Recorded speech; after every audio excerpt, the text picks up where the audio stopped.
আসসালামু আলাইকুম, সুমাইয়া চ্যানেল থেকে আপনাদের সবাইকে স্বাগতম। আমার আজকের রেসিপি চুলা চায়ের কাপের কেক।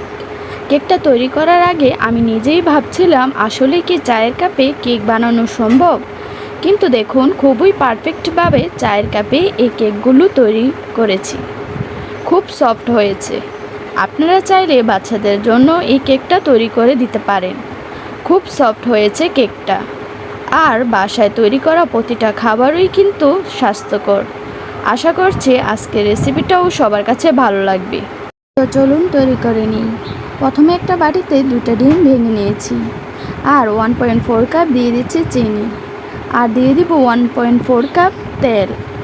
আর এই মিশ্রণটাকে হ্যান্ড রাইস দিয়ে খুবই ভালোভাবে মেশাতে হবে।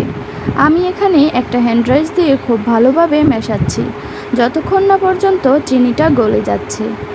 তো বেশ কিছুক্ষণ সময় নিয়ে এই মিশ্রণটাকে মেশাতে হবে। তারপর দিয়ে দিচ্ছি হাফ কাপ ময়দা, হাফ চা চামচ দিয়ে দিচ্ছি বেকিং পাউডার। তারপর শুকনো উপকরণগুলো ঢেলে দিচ্ছি ওপর থেকে। মিশ্রণের উপর থেকে ঢেলে দিয়েছি, আবারও একটা হ্যান্ড রাইস দিয়ে মিশিয়ে নিচ্ছি। তো এখন এই মিশ্রণটাকে কিন্তু খুব ভালোভাবে মেশাতে হবে। আমার এখানে যখন সবগুলো উপকরণ মেশানো হয়ে গেছে, তখন দিয়ে দিচ্ছি 1 চা চামচ অরেঞ্জ ফ্লেভার। কেকের ফ্লেভারটা কিন্তু যার যার পছন্দ অনুযায়ী দিতে পারেন। তো আমার এখানে কেকের মিশ্রণটা তৈরি করা হয়ে গেছে। আর আজকের কেকটা তৈরি করেছি চায়ের কাপে। তো কাপগুলোতে আমি তেল ব্রাশ করে নিচ্ছি।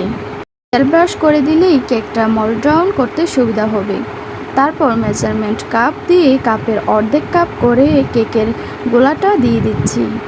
তো সবগুলো দিয়ে দেওয়ার পর তারপর এটার উপরে দিয়ে দিচ্ছি কিছুটা চেরি কুচি। চেরি কুচিটা দিলে দেখতে কেকটা অনেকটা সুন্দর লাগবে।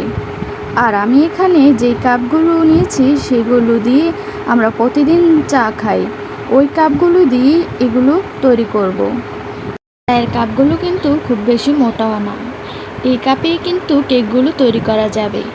তারপর চুলায় লো আছে 15 থেকে 20 মিনিটের মতন এগুলোকে ঢাকনা দিয়ে রাখতে হবে।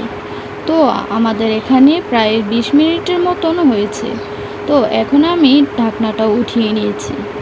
আর কাচের ঢাকনা দিলে দেখতে সুবিধা হয় যে কতটা পারফেক্টভাবে বেক হয়েছে। তো আমার এখানে খুব সুন্দরভাবে তৈরি হয়ে গেছে। তারপর আমি চুলা থেকে নামিয়ে ঠান্ডা করে নিয়েছি।